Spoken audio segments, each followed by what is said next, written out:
காலமேக புலவருக்கு என்ன சிறப்பு என்றால், அந்த கவிதைக்கான பொருளையோ சொல்லையோ நாம் சொன்ன உடனே அடுத்த நொடியிலே பாடக்கூடிய வல்லமை பெற்றவர் யார் என்றால் காலமேக புலவர். அது ஈற்றடி கொடுத்தால் கூட அவர் சிந்தைக்குள் சிவம் இருந்த காரணத்தினால்தான் அடுத்த நொடியிலே பாடுகின்ற ஒரு பெரிய வல்லமை இருந்த ஒரு கவிஞர். பொதுவாக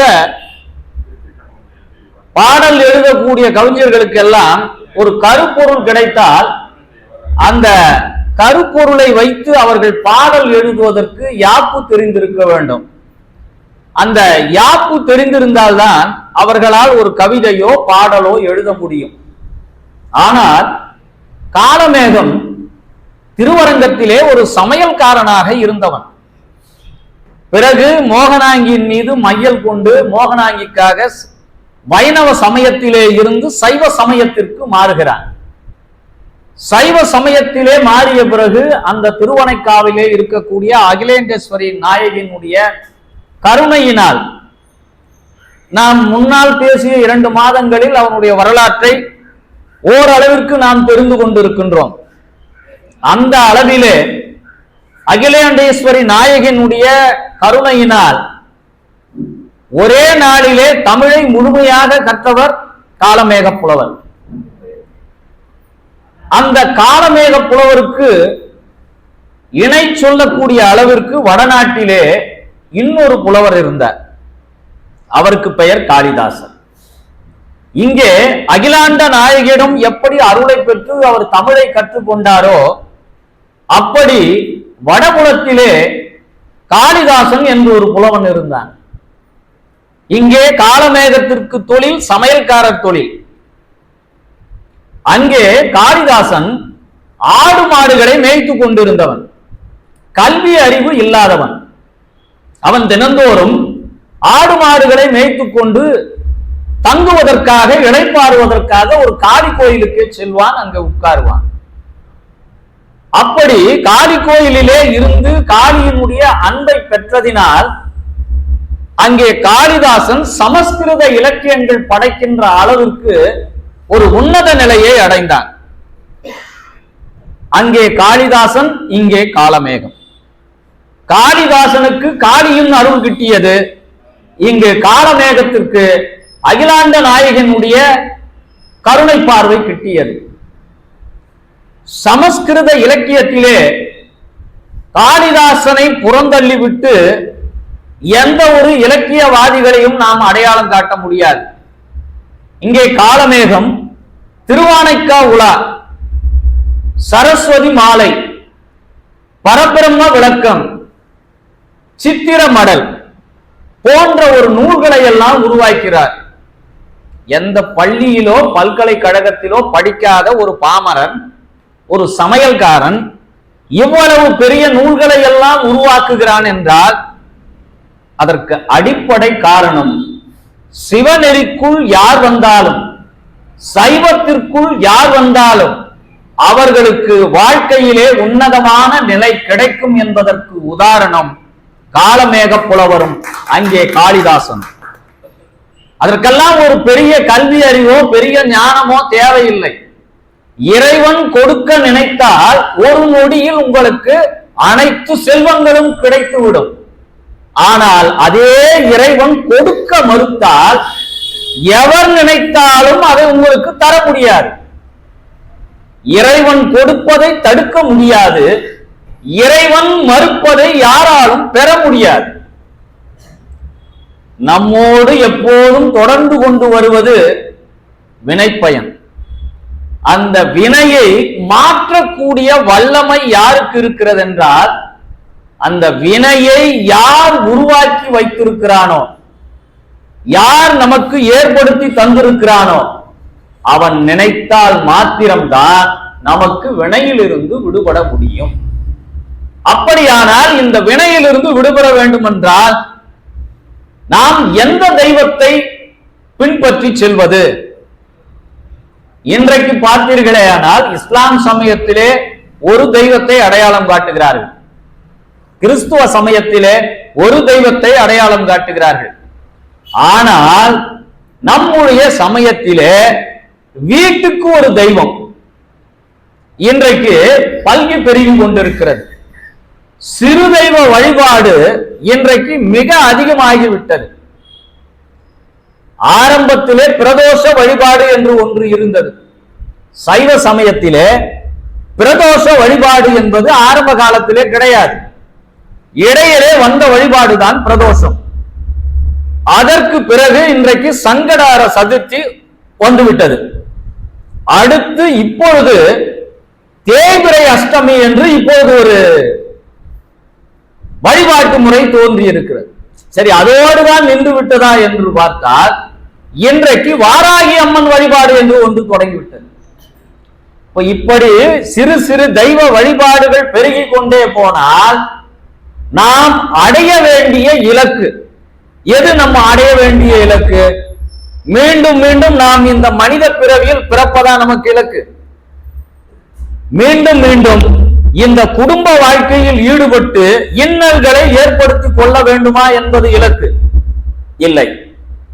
இந்த பிறவிகளை நாம் கடந்து இறைவனுடைய திருவடி பேற்றை அடைய வேண்டும் என்பதுதான் இந்த மனிதர்களுக்கான இலக்கு. இப்ப நாமெல்லாம் சிறு தெய்வ வழிபாட்டுக்குள் சென்றோமானால் அந்த சிறு தெய்வ வழிபாட்டிலே நமக்கு கிடைக்கக்கூடியது சிற்சில இன்பங்கள், சின்ன சின்ன கோரிக்கைகள் நிறைவேறுமே ஒழிய நமக்கு ஒட்டுமொத்தமான கோரிக்கையாக இருக்கக்கூடிய இந்த பிறப்பிலிருந்து விடுபட முடியுமா என்றால் நிச்சயமாக இந்த தெய்வ வழிபாடுகளால் நமக்கு கிடைக்காது. சிவன்தான் நமக்கு தெய்வம் என்று எப்போது உணர்கிறோமோ, அதில் கூட நம்முடைய வழிபாட்டு முறையிலே திருமூலர் என்ன சொல்கிறார்? யாவர்க்குமாம் இறைவர்க்கு ஒரு பச்சிலை என்றான். நீ பெரிய செலவெல்லாம் பண்ணி என்ன வழிபட வேண்டிய அவசியம் இல்லை. என் நாமத்தை உச்சரித்தாலே போதும். நமச்சிவாய என்கிற ஒரு மந்திரத்தை நாம் உச்சரித்தாலே போதும் நம்முடைய வினை பயன் கொஞ்சம் கொஞ்சமாக கழியும். ஆனால் நாம் சிறு தெய்வ வழிபாட்டிற்குள் சென்று வினையை நாம் கூட்டிக் கொண்டே செல்கிறோம். அந்த வழிபாடு என்பது ஒரு ஆரம்ப நிலை. ஆனால் நாம் சைவத்திற்குள் வந்துவிட்டால் நாம் பேரின்ப நிலையை அடைய வேண்டும். சிறிய தெய்வ வழிபாடுகள் நமக்கு பொருளாதார இழப்பீடுகளையும் ஏற்படுத்தும். ஒவ்வொரு ஜோதிடர்களும் இன்றைக்கு குருக்களும் பரிகாரம் என்பதை சொல்லி நம்மிடம் பணம் பிடுங்குகின்ற வேலையை இன்று செய்து கொண்டிருக்கிறார்கள். சிவத்தை யார் நம்புகிறார்களோ, சிவனை யார் வழிபடுகிறார்களோ அவர்கள் பிற தெய்வங்களை வழிபட வேண்டிய அவசியம் இல்லை. நமக்கு எப்பொழுதெல்லாம் துன்பம் வருகிறதோ, எப்பொழுதெல்லாம் வாழ்க்கையில் இடர்பாடுகள் வருகிறதோ அப்பொழுதெல்லாம் நாம் சிவ மந்திரத்தை உச்சரித்தால் நாம் மாத்திரம் இனிக்காது, நம்முடைய உடலுக்குள்ளே இருக்கக்கூடிய அந்த உயிருக்கும் இன்பம் கொடுக்கக்கூடியது சிவ மந்திரம் ஒன்றுதான். புற காரணிகளில் போய் நாம் வீழ்ந்து விடக்கூடாது. மாய வலைகளில் நாம் வீழ்ந்து நம்முடைய வாழ்க்கையிலே இன்னல்களை ஏற்படுத்தி கொள்ளக்கூடாது. திருமுறைகள் சொன்ன சமய குறவர்களில் இருந்து, சந்தான குறவர்களில் இருந்து நமக்கு ஒரு தெளிவான ஒரு கடவுளை காட்டிவிட்டு சென்றிருக்கிறார்கள். அப்படி காட்டிவிட்ட கடவுளை வழிபடாமல் நாம் வேறு சில தெய்வங்களை வழிபடுகிறோம் என்றால் நாம் எப்பொழுது இந்த சிவத்திற்குள்ளே வர முடியும்? ஆக மீண்டும் மீண்டும் பிறப்பெடுக்கின்ற ஒரு பணிக்குள் நாம் வர வேண்டுமா? எண்ணி பார்க்க வேண்டும். அப்படி வைணவ சமயத்திலே இருந்த இந்த காலமேக புலவர் தன் மனதிற்கினிய மோகனாங்கிக்காக சைவ சமயத்தில் சார்ந்து தீட்சை பெற்று புலவராக மாறிவிடுகிறார். அந்த புலவராக மாறுவதற்கு காரணமாக இருந்தது நம்முடைய சைவம். அங்கே காளிதாசன், படிப்பறிவில்லாத காளிதாசன், அந்த காளியினுடைய அருளால் மேகதூதம், குமார சம்பவம், ரகுவம்சம், சாகுந்தலம் என்ற பல நூல்களை எழுதினார். யாரு? வரலாறே தெரியாத, படிப்பறிவு இல்லாத, ஆடு மாடுகளை மேய்த்து கொண்டிருந்த அந்த காளிதாசன் மிகப்பெரிய புலவனாக மாறினான். அங்கே காளிதாசன், இங்கே காலமேகம். இப்படியாக காலமேகம் மோகனாங்கியை திருமணம் செய்து கொண்ட பிறகு இறைவன் கொடுத்த அந்த தமிழினால் ஒவ்வொரு ஊராக சென்று அங்கங்கே இருக்கக்கூடிய இறைவரை எல்லாம் வழிபட்டு கொண்டு செல்கிறார்.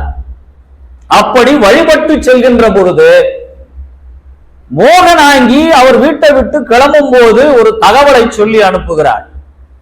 திருமலை ராயப்பட்டினம் என்ற ஒரு ஊர் இருக்கிறது. அந்த ஊர் விஜயநகர பேரரசினுடைய கட்டுப்பாட்டிலே இருக்கிறது. அதனுடைய குறுநில மன்னனாக இருப்பவன் திருமலை ராயன் என்ற ஒரு மன்னன் அந்த பகுதிக்கு அரசனாக இருக்கிறான்.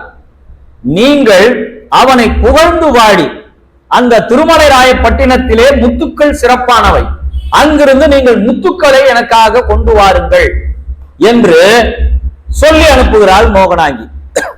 அதற்காக ஒவ்வொரு ஊராக சென்று அவர் திருமலை ராயப்பட்டினத்திற்கு வருகிறார். திருமலை ராயப்பட்டினத்திலே வந்த பொழுது அந்த திருமலை ராயப்பட்டினத்திலே தண்டிகை புலவர்கள் என்று 64 பேர்கள் இருக்கிறார்கள். தண்டிகைனா என்னன்னா பல்லக்கு. எந்த ஊரிலும் இல்லாத அளவிற்கு சிறப்பு அந்த ஊரிலே இருக்கக்கூடிய புலவர்களுக்கு அந்த மன்னன் சிறப்பு செய்திருக்கிறான். ஆனால் அவன் தாய்மொழி தெலுங்கு. அந்த திருமலை ராயனுடைய தாய்மொழி என்பது தெலுங்கு. அவன் தமிழ் மீது கொண்ட காரணத்தினால், பற்று கொண்ட காரணத்தினால் புலவர்களுக்கெல்லாம் அவன் மிக அளவிலே சலுகைகள் கொடுத்து வைத்திருக்கிறான். ஒவ்வொரு புலவருக்கும் வீட்டிலிருந்து வருகின்ற பொழுதே பல்லக்கு, திரும்பவும் சபைக்கு வந்த பின்னால் திரும்பவும் வீட்டிற்கு செல்லுகின்ற பொழுதும் பல்லக்கு. எப்பொழுதெல்லாம் அவர்களுக்கு பொன்னும் பொருளும் தேவைப்படுகிறதோ அப்பொழுதெல்லாம் அவர்களுக்கு கொடுத்து உதவி செய்து கொண்டிருக்கிறார்.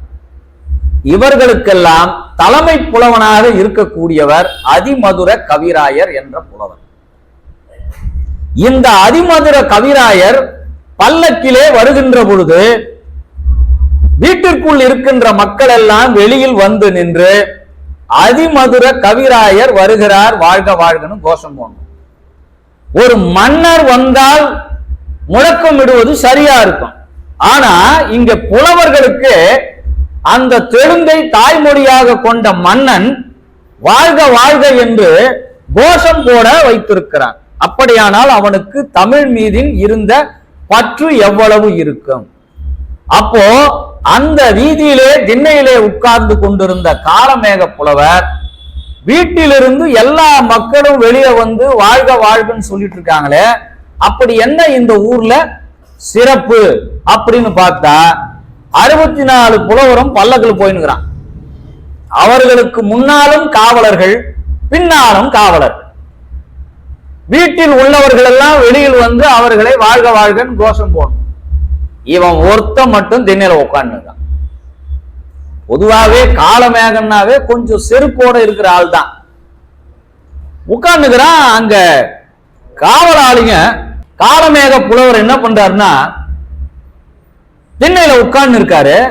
உட்கார்ந்து இருக்கிறவரு இவர் எந்திரிச்சு நிக்கல. அந்த காவலாளி பாக்குறான். பார்த்துட்டு எல்லா மக்களும் வெளியே வந்து நின்றுட்டு இருக்காங்க. இவன் யாரோ ஊருக்கு புதுசா இருக்கிறான், திண்ணையில உட்கார்ந்துக்கிறானே அப்படின்னு ஒண்ணு கிட்ட போறான். நீ யாரு, எந்த ஊரு அப்படின்னு விசாரிக்கிறான். அப்போ அவன் சொல்றான், நான் வந்து திருவானைக்காவல்ல இருந்து வந்திருக்கிறேன். நானும் ஒரு பெரிய புலவன், இவர்களும் புலவர்கள் சொல்லிட்டு இந்த மன்னர்கள்லாம் இவங்களுக்கு இவ்வளோ வசதி வாய்ப்புகளை கொடுத்துருக்குறாங்க அப்படின்னு சொன்ன உடனே நம்ம காலமேகம் ஒரு பாட்டு பாடுறார். அதாவது எங்கேயோ போற வம்ப விலை கொடுத்து வாங்குற கதை. அதிமதுரம் என்றே அகிலம் அறிய, அதிமதுரம் என்று அகிலம் அறிய திசை அனைத்தும் துதி மதுரமாய். அதாவது என்ன சொல்றாருன்னா, அதிமதுரன்றது ஒரு நாட்டு மருந்து, உங்களுக்கு எல்லாம் தெரிஞ்சிருக்கும்.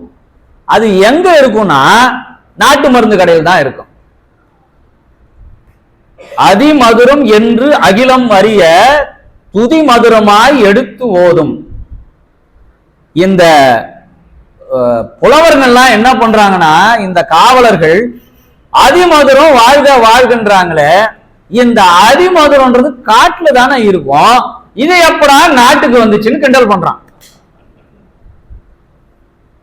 அது காட்டு சரக்கு, காரமில்லா சரக்கு.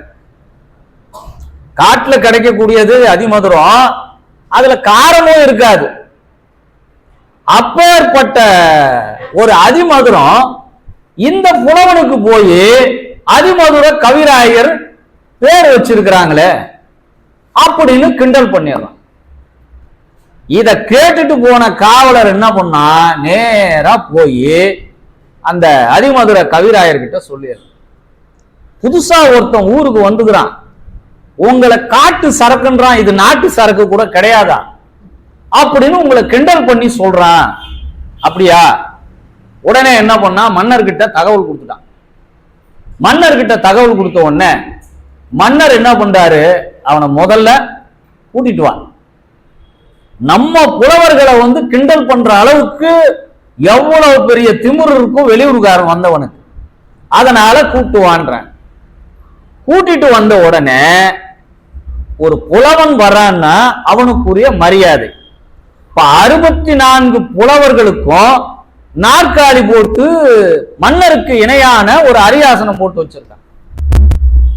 இந்த காலமேகம் உள்ள போறான், அரசன் கூப்பிட்டா மதிச்சு போகணுன்றதுக்காக உள்ள போறான்.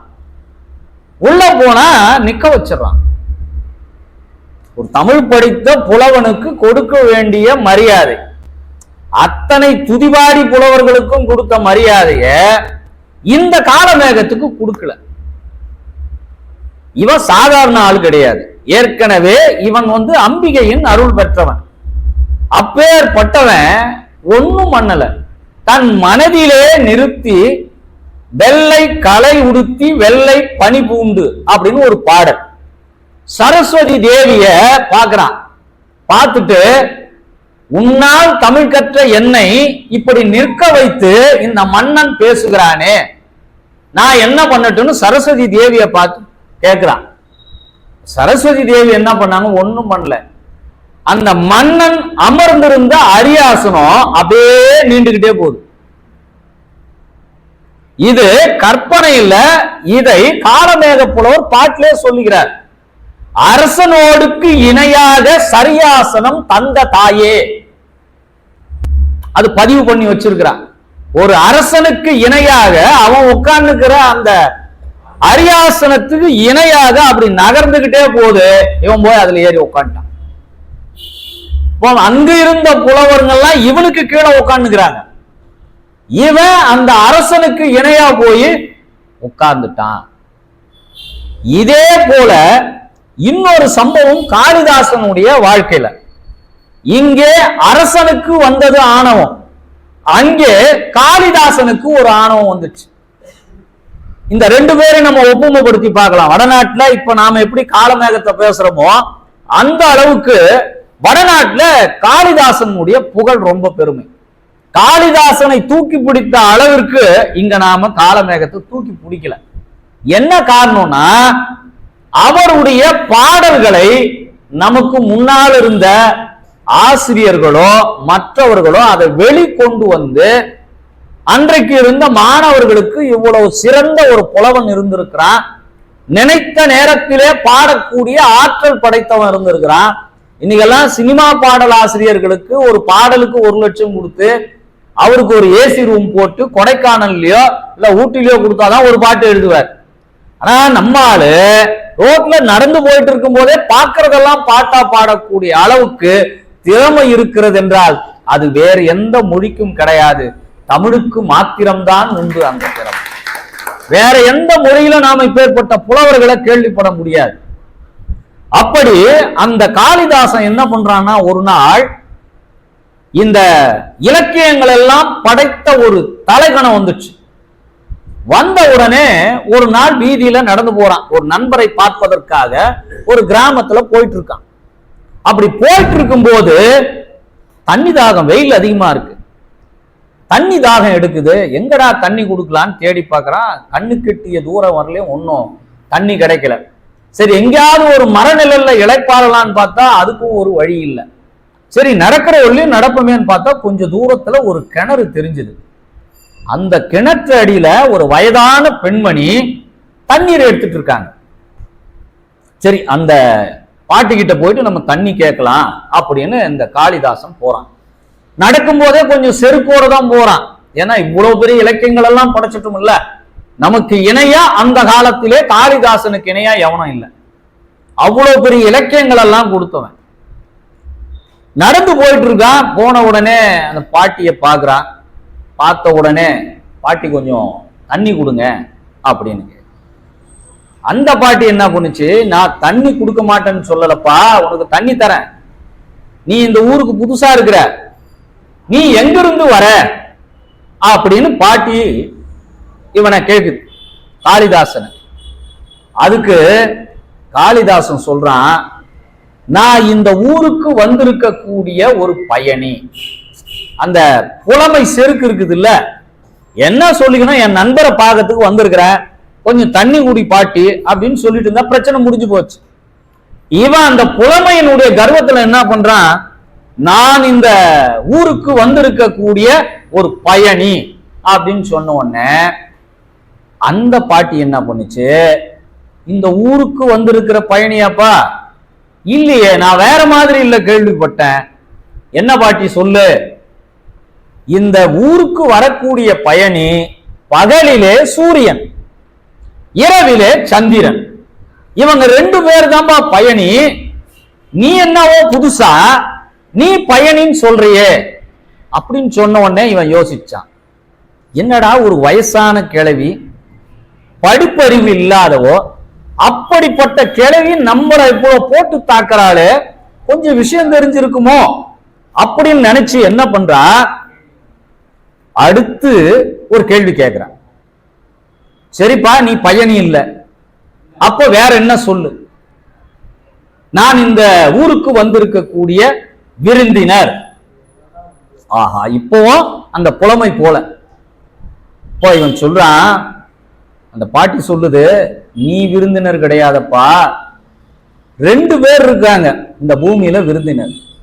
ஒண்ணு என்னன்னா, நமக்கு இருக்கின்ற இளமை, அது வரும், ஒரு நாள் நம்மை விட்டு போயிடும். இன்னொன்று செல்வம். இன்றைக்கு இருக்கக்கூடிய செல்வம் நாளை காலைல நம்ம கிட்ட இருக்குமான்றது உத்தரவாதம் இல்லை. நாளை காலையிலே நாம வச்சிருக்கிற பணம் செல்லாதுன்னு சொல்லிட்டாங்கன்னா முடிஞ்சு போச்சு. ஆக இளமையும் செல்வமும் என்றைக்கும் நிரந்தரம் கிடையாது.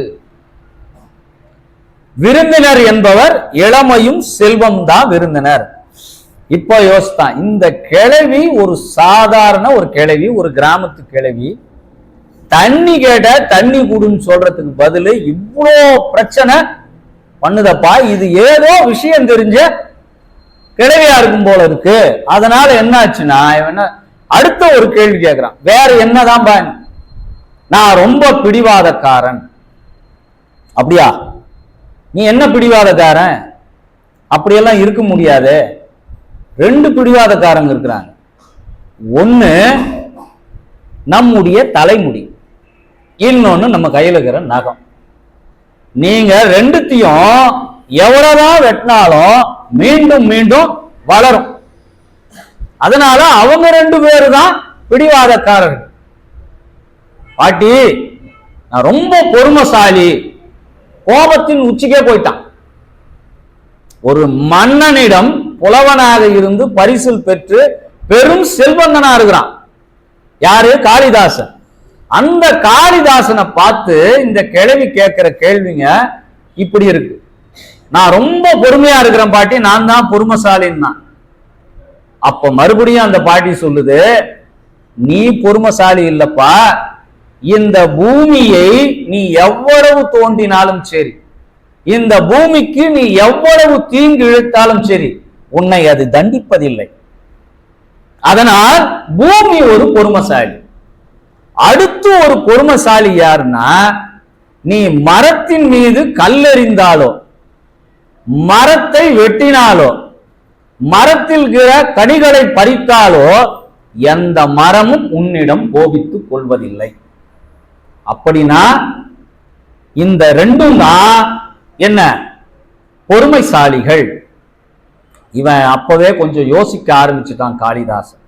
என்னடா ஒவ்வொரு கேள்விக்கும் எல்லாத்துக்கும் இது பதில் சொல்லுதே அப்படின்னு சொல்லிட்டு கடைசியா என்ன பண்ணா, பாட்டி நான் ஒரு முட்டாளுன்ட்டான். அப்பவும் விட்டுருமா பாட்டி, நீ முட்டாள் இல்லப்பா, ஆட்சியை எவன் ஒருவன் நன்றாக நடத்த தெரியவில்லையோ, எவன் குடிமக்களுக்கு அதிக வரியை போடுகிறானோ அந்த அரசன் தான் முட்டாள்.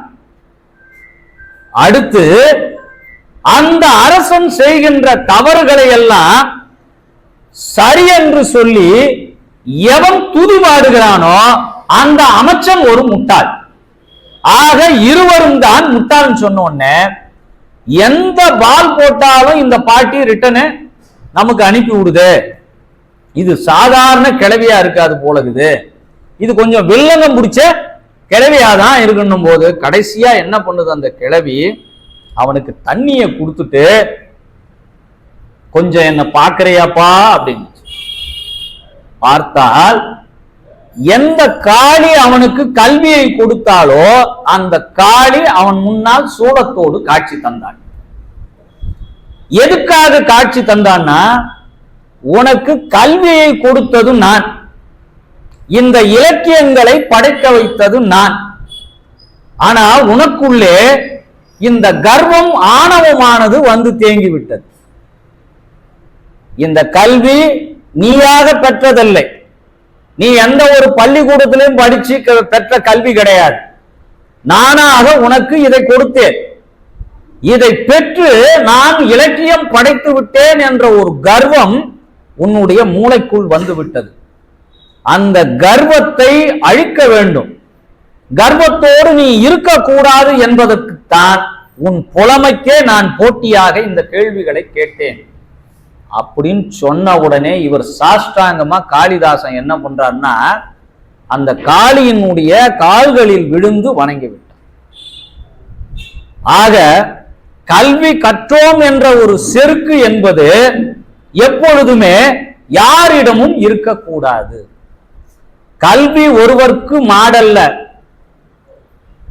கல்விதான் ஒருவருக்கு கிடைக்கக்கூடிய மிகப்பெரிய செல்வமாக இருக்கின்றது. அந்த செல்வம் பெறுவதற்கு கூட நாம் பல பிறவிகளிலே சேர்த்து வைத்திருக்கிற அந்த கல்வி செல்வம் தான் நம்மை இந்த பிறவியிலே ஒரு கல்விமானாக கொண்டு வந்து சேர்க்கும். இல்லைன்னா என்ன ஆகும்னா, ஆணவ செருக்கு நம்மோட உள்ளத்துக்குள்ள வந்துடும். நன்றாக படித்து விட்டோம், எல்லா கல்வி செல்வங்களையும் பெற்று விட்டோம் என்ற ஆணவம் எப்பொழுது ஒரு மனிதனுக்குள் வருகிறதோ அன்றே அவனுக்கான இரக்கம் தொடங்கிவிடும். எல்லாவற்றையும் கற்றுவிட்டோம் என்ற ஒரு செருக்கு வந்து விட்டாலே அன்றிலிருந்து அவனுக்கான வீழ்ச்சி தொடங்குகிறது என்று பொருள். அவ்வை ஒரு பாடலில் சொல்வாள், கற்றது கைமண் அளவு, கல்லாதது உலகளவு. கல்விக்கு கடவுளாக இருக்கக்கூடிய கலைமகளே நானே இன்னும் நிறைய படிக்கணும்னு சொல்லிட்டு அவ படிச்சுங்கிறாளாம். உற்ற கலைமடந்தை ஓடுகின்றாள்னு இவ்வளவு பாடல்கள் பாடிய ஔவையாரே நமக்கு என்ன சொல்றா, நான் கற்றதே கைமண் அளவு, எனக்கு கற்றுக் கொடுத்த அந்த கலைமகளே இன்னும் படிச்சுன்னு இருக்கிறா.